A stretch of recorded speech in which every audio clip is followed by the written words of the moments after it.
Hey guys, welcome to Quick History. Quick History will be a series of short videos on topics that are too short to cover in normal length videos. The length of these videos will hopefully range from 4 to 6 minutes, and don't worry, the normal length videos are also on their way. This is just something that I will get to in my spare time. So, let's get into today's topic, Emperor Norton I of the United States of America.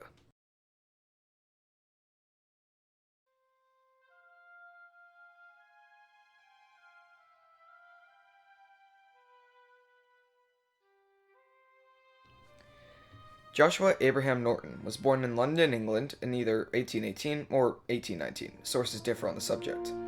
His family was not that of royalty, but rather that of the merchant class of society. When he was young, Norton moved with his family to the bustling colony of South Africa. He spent the majority of his childhood there learning business and the merchant trade, and so, when the California gold rush began in 1949, Joshua packed his bags and moved out west. When Joshua Norton arrived in California, he set up a real estate business in the port city of San Francisco. The business did quite well for Norton, turning the $40,000 he arrived with into a full $250,000 in just a few short years. Norton could have sat on this fortune for the rest of his life, but he wanted more. In 1853, a famine in China forced the government to stop exporting rice, causing the price of rice to soar in San Francisco. Here, Norton saw an opportunity.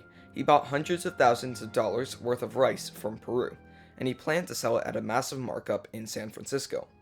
Unfortunately for Norton, not long after, even larger shipments of higher quality rice were shipped to San Francisco from Peru. This drove Norton out of the market, and when he tried to take one of the other merchants to court, the costs were too high and he eventually ended up declaring bankruptcy. Joshua Norton fell off the map while still living in the poor sector of San Francisco. During this time, something in Norton must have slipped. He had never shown any signs of mental instability before, but in 1859, Norton marched straight into the office of the San Francisco Bulletin, fully convinced that he was the unrecognized sovereign of the United States. Joshua Norton would hand the San Francisco Bulletin an edict to publish. The edict began, "At the peremptory request and desire of a large amount of citizens, I, Joshua Norton, declare and proclaim myself as the Emperor of these United States." The edict would then go on to demand representatives from each state to meet him in San Francisco to rewrite the laws. Needless to say, no one showed up. Slightly miffed, but otherwise undeterred, the now Emperor Norton I would go on royal walks daily and make royal proclamations across the city. At first, no one really seemed to care, but the news companies, smelling the story, encouraged the myth of Emperor Norton to be spread all across America. They also continued to publish his imperial proclamations in newspapers. One of their first insane proclamations that Norton made was to abolish Congress on October of 1859.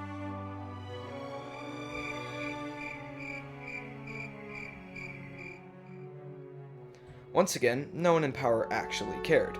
But this time, Norton was shocked. How dare they not listen to him? Did they not respect the word of their king? Oh, no, they didn't. Enraged by this act of treason, the emperor ordered General Winfield Scott to march on Washington. He didn't, and in the summer of 1880, with the US on the brink of civil war, he dissolved the Union and proclaimed an absolute monarchy with him as emperor.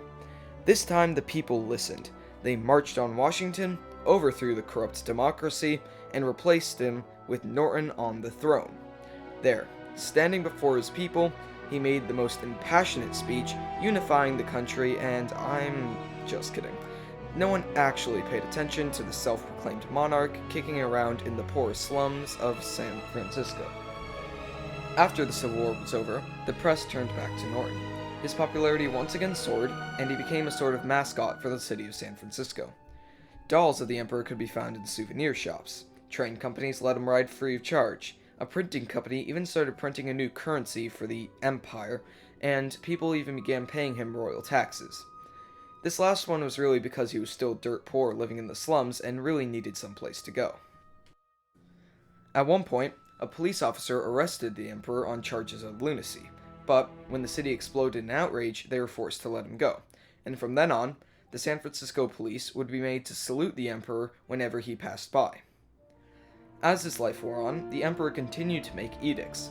Some were crazy, like trying to disband Congress one last time, but some were actually put into law, like when the emperor ordered a bridge between San Francisco and Oakland to be constructed. It would be built in 1936, and is today known as the Bay Bridge. Unfortunately, all good things must come to an end. And so it was, that on January 6, 1880, Norton I, Emperor of the United States and Protector of Mexico, died of a stroke. The entirety of San Francisco went into mourning, and a few days later, at his funeral, the city gave him a send-off, fit for a king. 10,000 royal subjects attended the funeral, and with all the fanfare possible, he was finally laid to rest.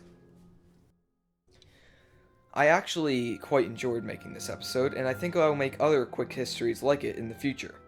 On an end note, apparently there's this guy called Sean Bale, who proclaimed himself as Emperor Norton II back in 2007. He has his own government in exile, and maybe, if the story develops, I'll do an episode on him one day. Anyways, thank you for watching, and I'll see you next time.